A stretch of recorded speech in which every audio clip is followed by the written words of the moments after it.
folks.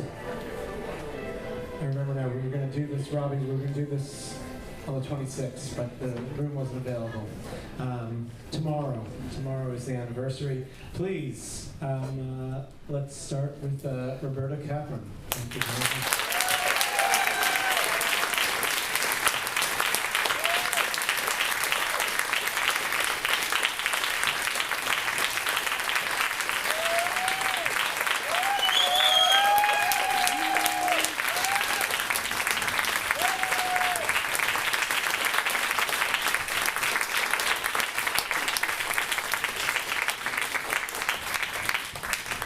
And I'll hand things over to Jane Eisner, writer at large, on the phone.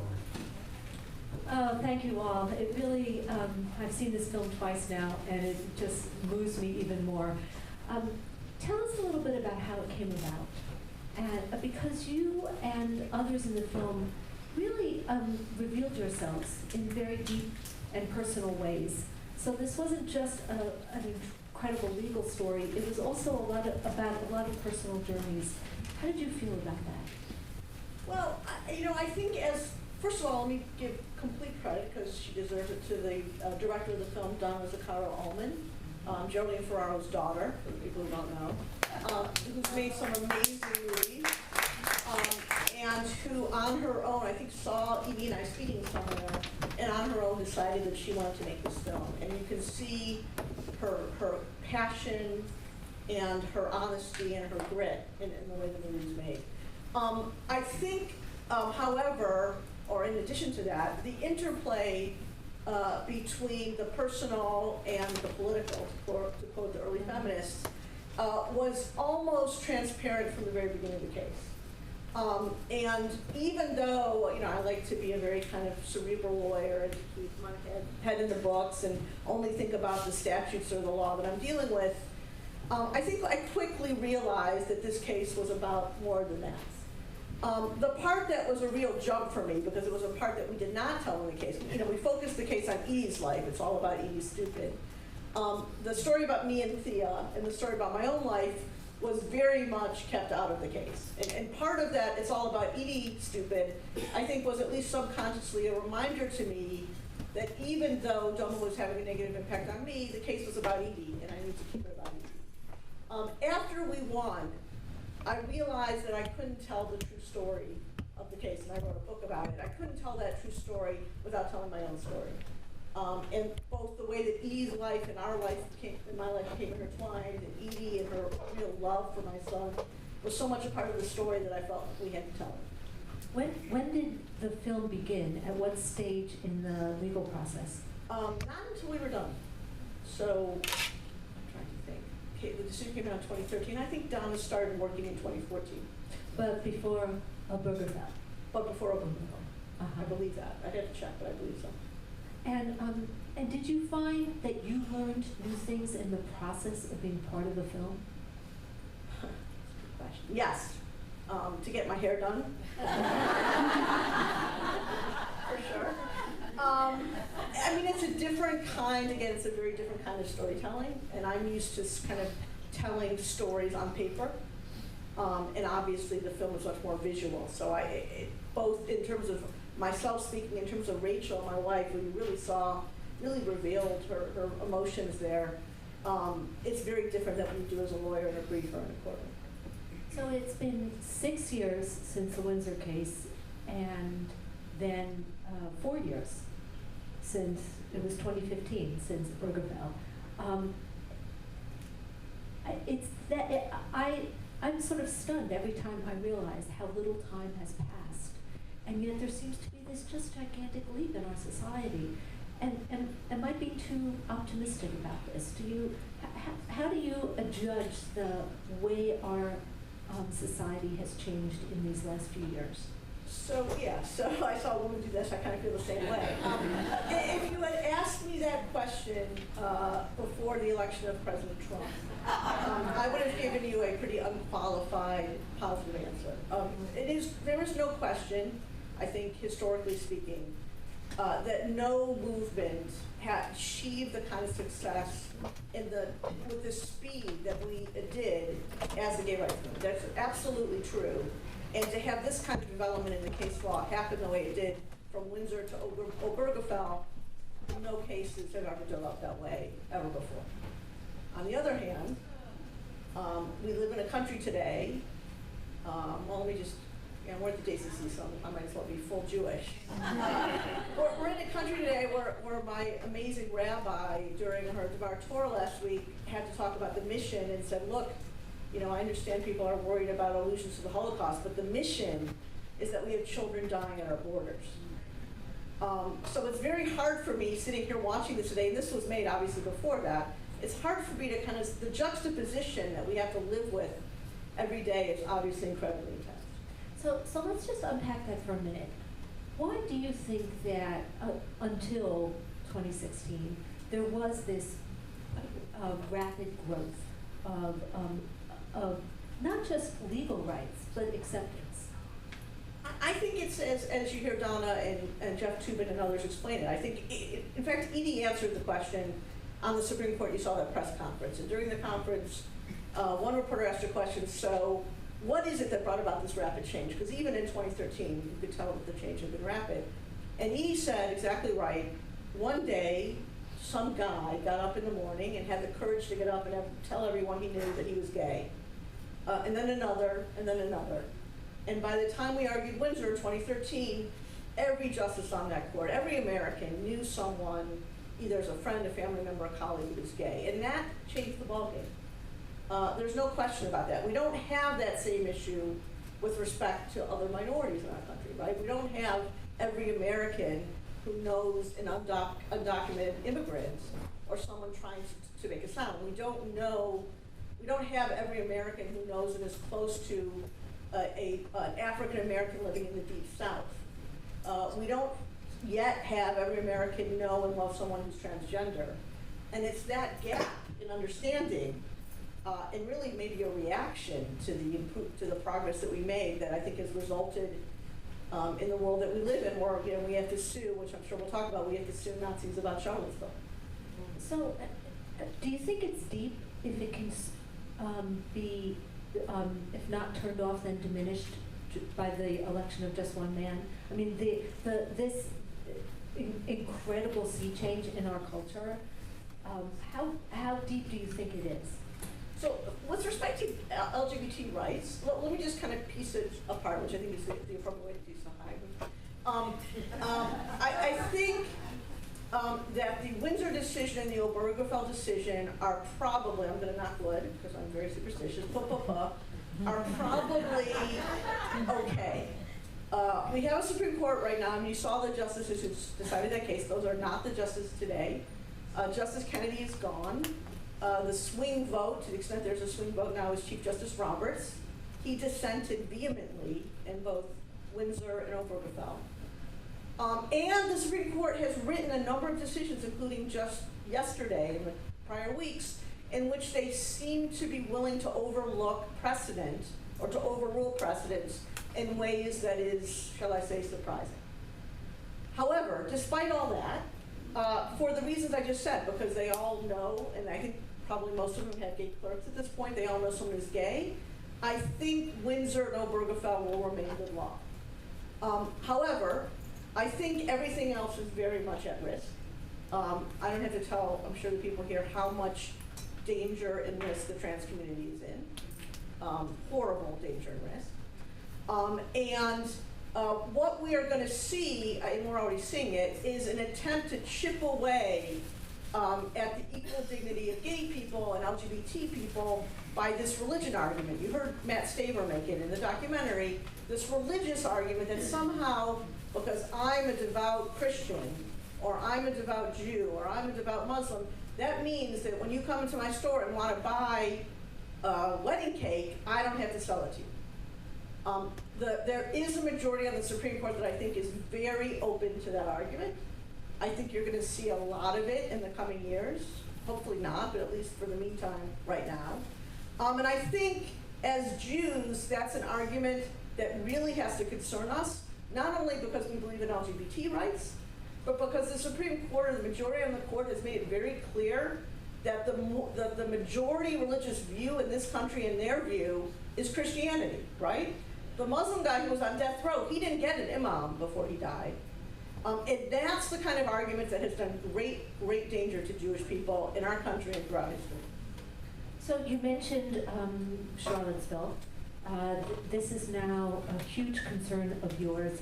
First, tell us how you got involved in the case that you did in the aftermath of the rally and where things stand now. Sure. So everyone probably saw in the film I was at a different law firm then. I was at a huge law firm in New York called Paul Weiss, where I was for 20 years. And I made my career and did the Windsor case there. And after the election of Trump, I kind of was faced with a little bit of a moral crisis about what I wanted to do with the rest of my life. And I decided that I wanted to go and practice law in my own firm in a kind of a different way, a much smaller place. And so we created our own law firm. The law firm opened on July 1, 2017. We didn't have office space for the first month, but we moved into the Empire State Building, I believe it was on August 7, 2017. We were working, about 6 people back then. We were working on like coffee tables, like we had card tables and chairs. And on August 11th and 12th, 2017, Charlottesville happened. And that Monday, we were sitting in the office, and I wanted the firm to be very public interest focused, not entirely, but very much so. And so I said to everyone, let's watch the press conference about Charlottesville so we can kind of watch what's going on over lunch, over pizza. That was, in retrospect, that was a big mistake, because a couple of the paralegals ran out crying when they watched the press conference. And I watched it, and being kind of the fighter that I am, I immediately thought to myself, something has to be done about this. I did not... The press conference in which the president said... There are fine people on both sides, correct. And I did not believe that then Attorney General Jeff Sessions would do what I thought the Justice Department needed to do, which is bring a massive conspiracy case. So I decided that I would do it. And we formed a group called Integrity First for America. The executive director, Amy Spitalnik, is sitting right there.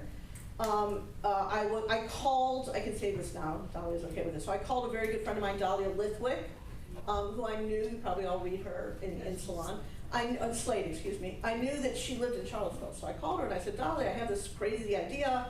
What do you think about the legal idea, and could you help?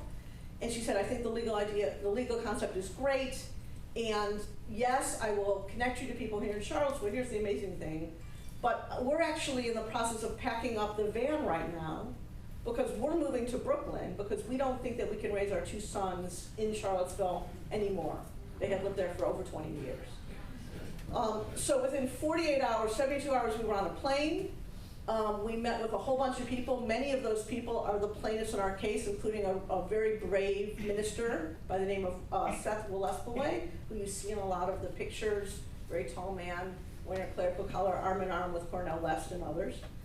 And we came up with this legal theory using, here's the truly sad and ironic thing, a statute that was passed in 1871 to deal with protecting the newly freed slaves from the Ku Klux Klan. It's called the Ku Klux Klan Act of 1871.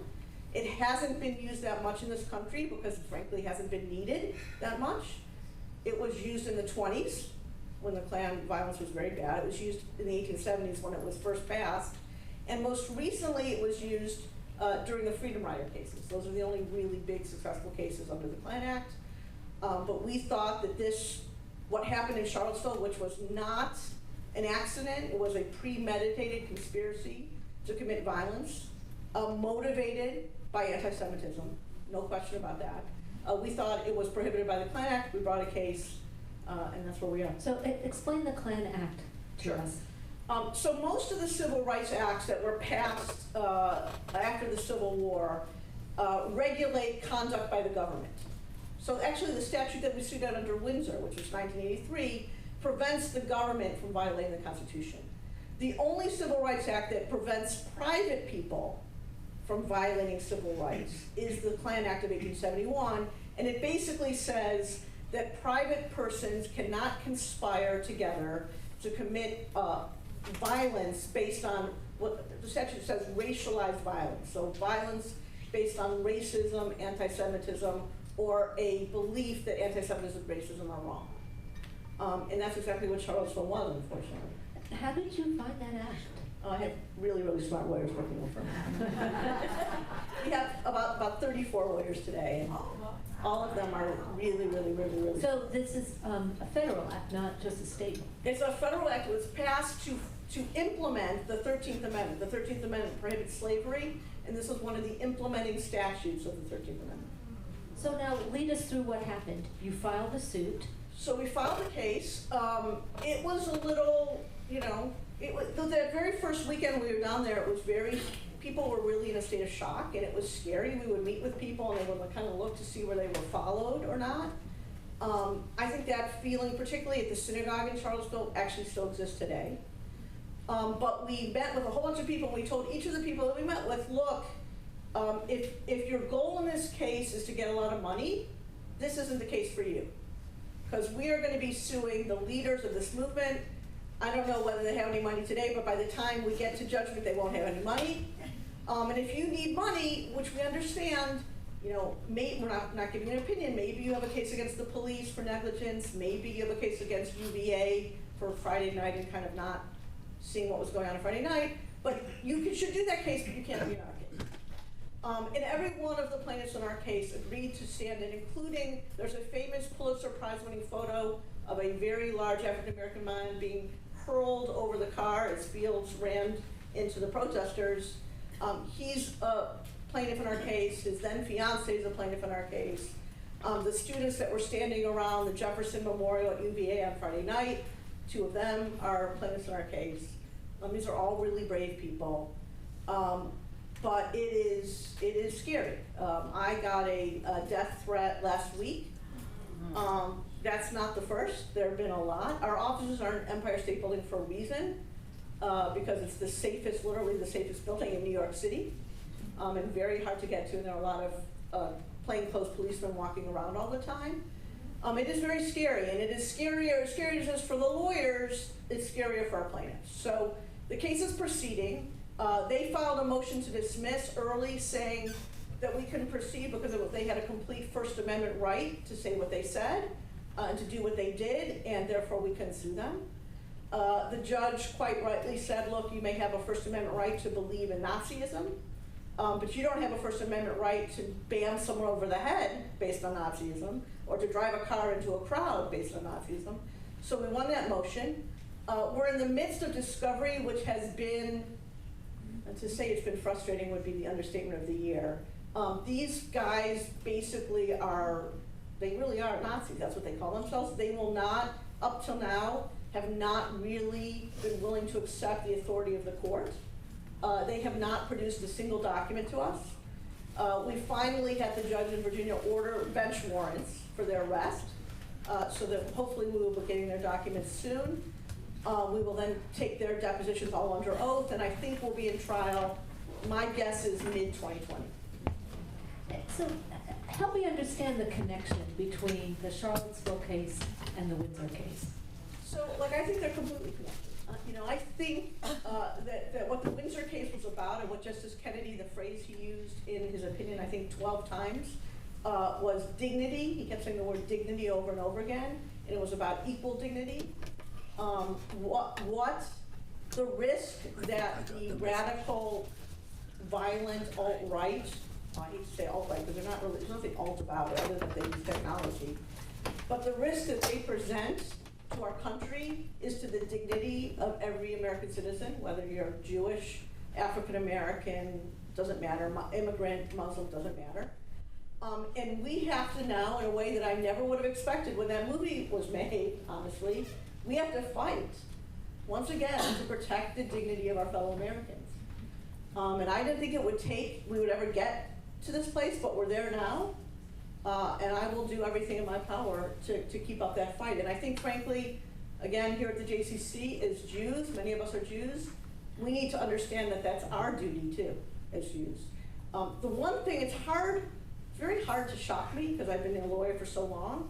The one thing in the case that's really been shocking to me is that while these defendants, and they're all kind of the greatest hits of the alt-right, so Richard Spencer, Chris Cantwell, Jason Kessler, Andrew England, kind of all this group of guys, while they really, really hate gay people, and while they really, really, really hate African Americans, and while they really, really hate Muslims, and they're not too fond of women, the one group that absolutely passionately animates everything they do, that the single passionate hatred is for the Jews. And when you read their messages and you read their communications that we have done, they are talking about the Jews more than anyone else by a ratio, I'd say, of 3 or 4 to 1. And so for anyone in this country who thinks that it's all that different than what it was like in Germany in the early 30s, I think are fooling themselves. We'll never let it get there here, but we're gonna have to fight to prevent it from getting there. In just a moment, we're gonna take your questions.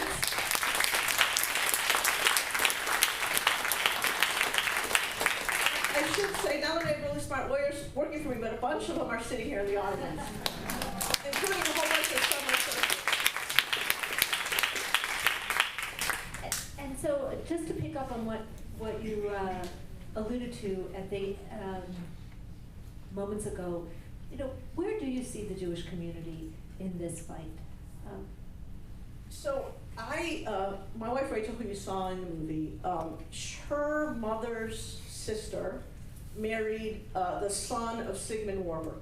Sigmund Warburg, who everyone probably knows, was an incredibly wealthy, established German banker. There's a biography of him by Niall Ferguson, who I don't necessarily agree with Niall Ferguson on everything, but it's an interesting biography.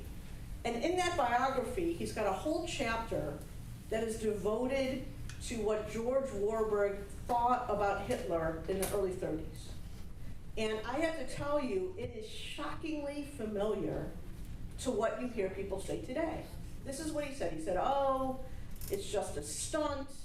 He really doesn't believe these things. He's just appealing to the masses. When he gets in power, we'll be able to control him. He says things like, I'm not totally crazy about the Nazis, but they're good for business. Or, I'm not crazy about Hitler, but it will lower my taxes. I'm not kidding. And I think the one thing that I think American Jews have to understand today is that we cannot be Sigmund Warburgs. We cannot pull the wool over our eyes and think it's okay for these people to terrify places like Charlottesville, synagogues in Pittsburgh, synagogues in San Diego, mosques, you name it. That we cannot let that happen, and we can't make the horrible mistake, with all due respect to my mother-in-law, the horrible mistake that George Warburg made. And I believe that we will, and we do understand that. Our tradition, our religion teaches us that. But we have to, as my Rabbi Jen Urbach said last Saturday, we have to stay on mission, right? Worrying about whether people use the word Holocaust and creating a whole conference about that when there are children dying at the border. That's not what the mission is. That's not what the Torah is about. I think we'll get there. We have time for a few questions. We're going to have a microphone come around. Please make it a brief question, the kind that you would say before the Supreme Court when you only have 2 minutes to make your argument. And don't worry, because I took Scalia's questions. So.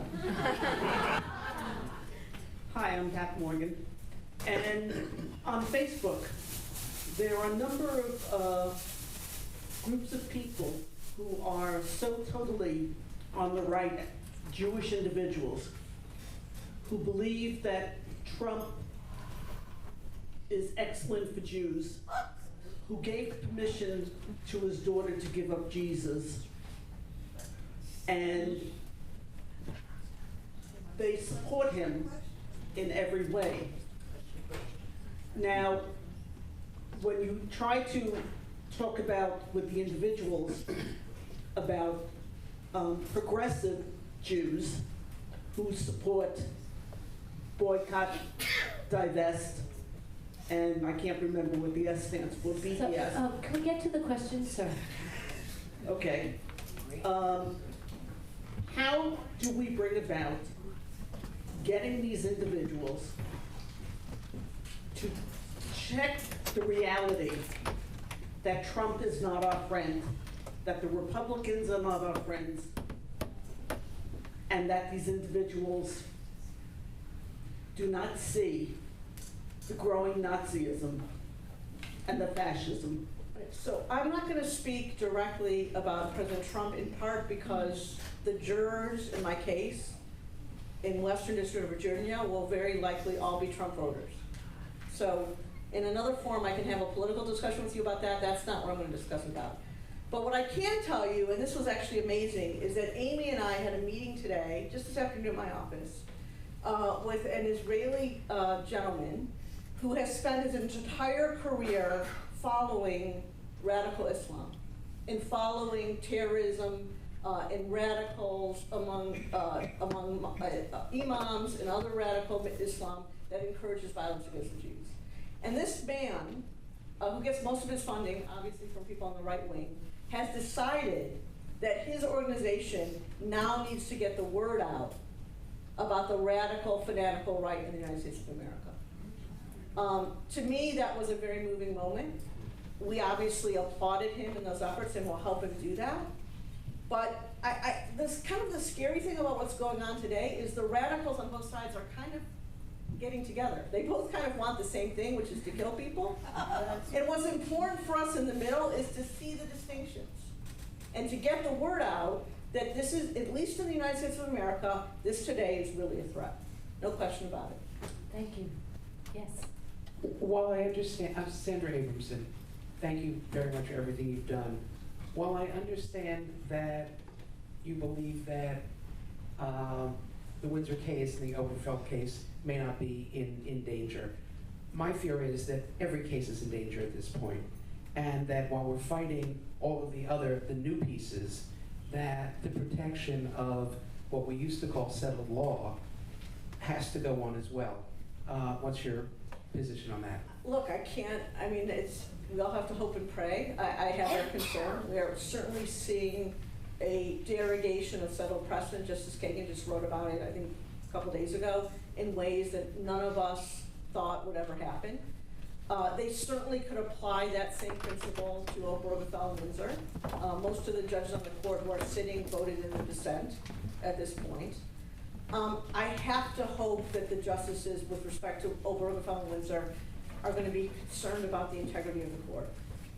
And it's hard, because there's such openness about gay stuff in this country and everyone knows someone is gay, and it's also very hard to unmarry people. So I'm hoping that for Obergefell and Windsor that they will stay for those reasons, but I don't have any more ability to see in a crystal ball than you do. And it's very, very important, obviously, that the next justice appointed to the Supreme Court does not share their views. I think we have time for one more question. Hi. Can you speak at all about the Myra Donegan case? And sure. If your Jewish values come into that case at all, I would be interested to know. Okay. Explain what it is. Sure. So Maura Donegan, so we do all kinds of really cool things at my firm. So we sue Nazis. We represent Airbnb and Uber and Fitch Ratings and other companies. And we're also defending a woman by the name of Maura Donegan, who's quite a brilliant young writer, who at the height of, right when there was talk about the Harvey Weinstein situation, and that was kind of at its height, decided that there was so many rumors in the media world about which men were dangerous, who you should stay away from, etc., that the best thing to do would be for her to create a list that was a Google Doc that people could add names to. And as she wrote about New York Magazine, the point of this was not to really shame anyone or to kind of get anyone in trouble. It was to warn other women, look, stay the hell away from Charlie Rose. Stay the hell away from Les Moonves. Do yourself a favor. Be careful when you're around those men. One of the men who was on the list is a guy by the name of Stephen Elliott, and funded by someone, I'm not sure who, although I have my suspicions. He brought a case against Maura Donegan for defamation. The case is pending in the Eastern District of New York. There's, at this point, a fully briefed motion to dismiss. unlike Charlottesville, I'm pretty confident we're going to win the motion to dismiss in the Maura Donegan case, and it's a strict First Amendment case. If someone's a public figure,